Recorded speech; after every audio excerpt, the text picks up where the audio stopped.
Us now, Thor Industries CEO Bob Martin. Welcome, Bob.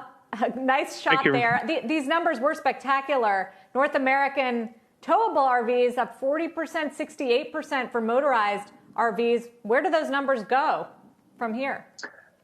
Well, right now we're looking at record backlogs as well. And so as we're talking to dealers and watching retail statistics, they're continuing to go higher this year. We just see the popularity of the RV lifestyle really expanding here to younger generations, more diverse people in the U.S. and in Europe. So interesting. You did talk about, though, supply chain disruption or limitation. Can you elaborate on that as far as what you're seeing and how long it's going to last?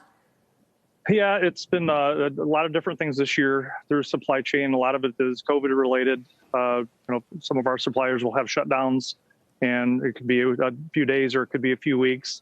And it's rolled through over 100 different products throughout this year, as we've all learned to build within new COVID restrictions. Thankfully, we worked through many of those lately. Texas, the deep freeze, a lot of petroleum products were affected. So resins that we put in our caps and foam that goes in our furniture are a few things that are happening right now. But all of these are short term. We're confident that we'll work through those through this year, and we'll have an incredible year as we continue on. Presumably, though, Bob, the pandemic has at least brought forward quite a lot of demand. It can't last at this pace forever once we're back to normal? Yeah, a lot of what it's done, it's reached a younger buyer. And so it's something that we've been trying to do through our marketing efforts, social media, just trying to introduce an RV like this one behind me to a younger buyer. And so when people walk in, they see that they have their own bathroom, their own bedroom, their own sink, and they're able to drive, be safe. It just becomes part of their lifestyle. They join camping groups. And so we feel that it is very sticky, and we're seeing retail pick up.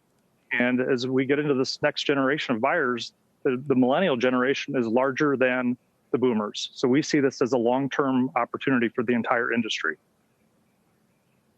So you don't see it as a threat that, say, the airline executives are so excited about the pent-up demand, and Booking Holdings tell us there's going to be so much appetite to travel once people get vaccinated. Is that not a direct headwind to your business? You know, it's a small percentage of the pandemic buyers that have come to our stock, into our product. It's really been a lot of our existing customers that were already in the buying mode going into the pandemic. We were off to a great year before COVID, so the lifestyle has been growing going into this. We think it's brought just more people to it. And I think psychologically, a lot of people are still going to be hesitant to travel and vacation in different ways once they've tried an RV lifestyle. And are you making gains, structural gains, as it were, in Europe, a market that I presume is not as keen on RVs over the long term?